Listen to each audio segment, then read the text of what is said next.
অসমীয়া ছাত্ৰৰ চমকপ্ৰদ সাফল্য নিজৰ উদ্ভাৱনী কৌশলেৰে সাজি উলিয়ালে এখন ৰভাৰ যান। ইতিমধ্যে ভিডিঅ' ক্লিপ ভাইৰেল হৈ পৰিছে সামাজিক মাধ্যমত।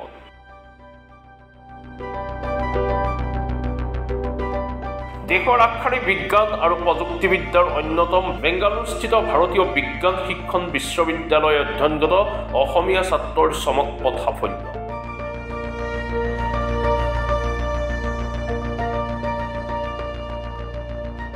ছাত্ৰজনে নিজৰ উদ্ভাৱনীৰ কৌশলেৰে সহযোগী দুজন ছাত্ৰৰ সৈতে সাজি উলিয়ালে এখন ৰভাৰ যান।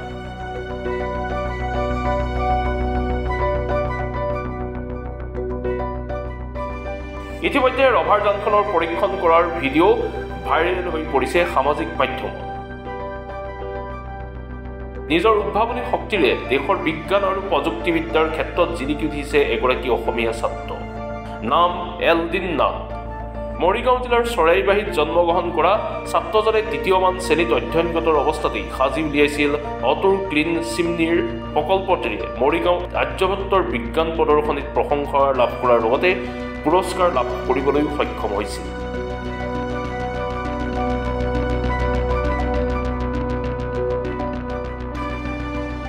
তেতিয়াৰ পৰা ক্ৰমানুগতভাৱে মমনশীল আৰু অধ্যয়নপুষ্টৰ গৱেষণাৰ জৰিয়তে ইটোৰ পিছত সিটোৰ সাজি উলিয়াইছিল বিজ্ঞান প্ৰকল্প। 2022 চনত উচ্চ মাধ্যমিক চূড়ান্ত পৰীক্ষাত বিজ্ঞান শাখাত ৰাজ্যৰ ভিতৰতেই 4ৰ্থ স্থানত উত্তীৰ্ণ হোৱাৰ এলদিন নাথে বৰ্তমান দেশৰ অন্যতম বিজ্ঞান আৰু প্ৰযুক্তিবিদ্যাৰ ইনষ্টিটিউট অফ ইণ্ডিয়ান টেকনলজিৰ নামৰ বেংগালুৰুস্থিত শিক্ষণ বিশ্ববিদ্যালয়ত অধ্যয়নগত ছাত্ৰজনে নিজৰ উদ্ভাৱনী প্ৰযুক্তিৰ কৌশল অৱলম্বন কৰি এটি ড্ৰোন সাজি উলিওৱাৰ ফলত বিজ্ঞান প্ৰতিষ্ঠানখনৰ ৰবট গৱেষণাৰ গ্ৰুপত অন্তৰ্ভুক্ত হয়।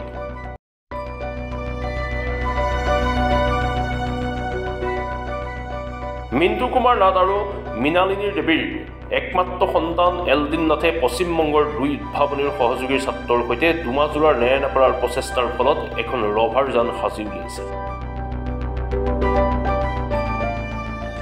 ইতিমধ্যে ৰভাৰ যানখন পৰীক্ষণ কৰাৰ ভিডিঅ' সামাজিক মাধ্যমত ভাইৰেল হোৱাৰ পৰিলক্ষিত হৈছে। উল্লেখনীয় বিষয়টো যে মে' মাহত আমেৰিকাৰ আৰু পোলেণ্ডত অনুষ্ঠিত হ'বলগীয়া আন্তঃৰাষ্ট্ৰীয় বিজ্ঞান প্ৰতিযোগিতাত 3জন ছাত্ৰৰ উদ্ভাৱনী ৰভাৰ যান প্ৰকল্পটিয়ে অনুমতি লাভ কৰাত উৎফুল্লিত হৈ পৰিছে সমগ্ৰ ৰাজ্যৰ লগতে মৰিগাঁও জিলাবাসী।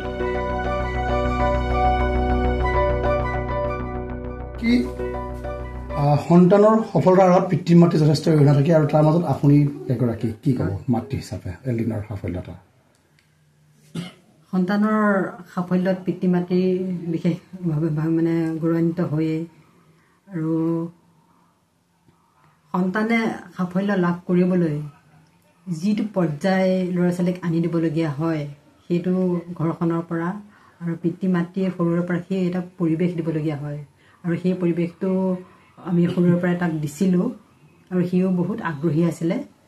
যিকোনো সৰু সুৰা বস্তুৰ পৰা আচলতে সি সৰুৰে পৰাই বিজ্ঞানৰ প্ৰতি আকৰ্ষিত আছিল আৰু ইলেক্ট্ৰনিক্সৰ ওপৰত মানে বহুত আগ্ৰহী আছিলে আৰু সি যেতিয়া আন ল'ৰা ছোৱালীবিলাকে সৰুৰে পৰাই টিভি চায়, কাৰ্টুন চায়, কিবা কিবি চায়, সি কিন্তু সদায় ডিস্কভাৰী চেনেল চাইছিলে, জিঅ'গ্ৰাফিকেল ছায়েন্সৰ সেই চেনেলবিলাকহে চাইছিলে আৰু সৰুৰে পৰাই সি এই বিষয়টোত আগ্ৰহী আছিলে আৰু সেই মৰ্মে সি 3য় শ্ৰেণীৰ পৰাই মডেল বনোৱা কামত সি লাগি গৈছিল আৰু সেই 3য় শ্ৰেণীৰ পৰাই প্ৰথম মডেল আৰম্ভ কৰাৰ পৰাই সি পুৰস্কাৰ পাবলৈ সক্ষম হৈছিলে আৰু সেই মৰ্মে এতিয়ালৈকে সি আগবাঢ়ি গৈ আছে আৰু সেই আগবাঢ়ি যোৱাটোৱে যিমানখিনি আগবাঢ়ি গৈছে অকলে এইটো পিতৃ মাতৃ বুলি আমি গৌৰৱ কৰাৰ বা আনন্দ লাভ কৰাৰ লগতে অঞ্চলটো আমাৰ জিলাখন ৰাজ্যখন সকলোৱে আনন্দিত হৈছে আৰু এতিয়া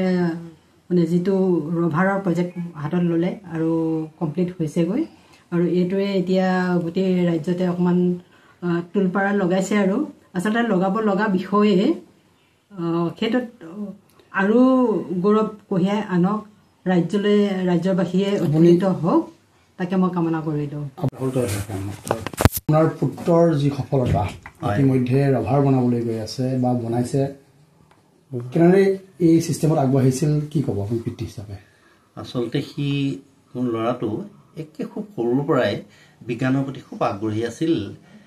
মই আচলতে তাক সৰুৰ পৰাই সেই বিজ্ঞানৰ প্ৰতি আকৰ্ষিত কৰি তুলিছিলোঁ আৰু সেই মৰ্মে সেই নিচিনাকেই লাহে লাহে আগবাঢ়ি গৈ সৰুৰ পৰাই LP পৰ্যায়ৰ পৰাই সেই বিজ্ঞানৰ বিভিন্ন ধৰণৰ প্ৰজেক্ট বনাবলৈ যত্ন কৰি থাকে। ঘৰতে যিকোনো যন্ত্ৰপাতি মোবাইল এইবিলাক মানে খুলি মেলি কিবা কিবি চাই থাকে কৰি থাকে। সেইটো আৰু সি এই লাহে লাহে যেতিয়া 8-9 পাব ল'লে বিভিন্ন প্ৰজেক্টবিলাক আৰ্যভট্ট ছায়েন্স যি স্কিম আছে তেওঁলোকে কম্পিটিশ্যনবিলাক পাতে, সেইবিলাকত সি জইন কৰে, হৈ পেলাই পুৰস্কাৰ পায়। তেনেধৰণে সি ছায়েন্সৰ প্ৰতি বিলকুল আগ্ৰহী আছিলে আৰু মেট্ৰিক দিওঁতেই সি এডভান্সতো 100 পাইছে, জেনেৰেল মেথছতো 100 পাইছে, বিজ্ঞানতো 100 পাইছে। তেনেধৰণৰ বিজ্ঞানৰ প্ৰতি অতি আগ্ৰহী আৰু মই সন্ধিয়া তাৰ লগত ডিছকাছ কৰোঁ বিজ্ঞানৰ কথাবিলাক, খুব কৌশল কৰি পেলাই বিজ্ঞানৰ প্ৰতি আগ্ৰহী কৰি পেলাইছিলোঁ আৰু সেই মৰ্মে এতিয়ালৈকে বিজ্ঞানৰ প্ৰতি আগ্ৰহী হৈ থাকে। মৰিগাঁও প্ৰতিবেদকৰ সহযোগত নিউজ এক্সপোৰ্ট মাছ মিডিয়া।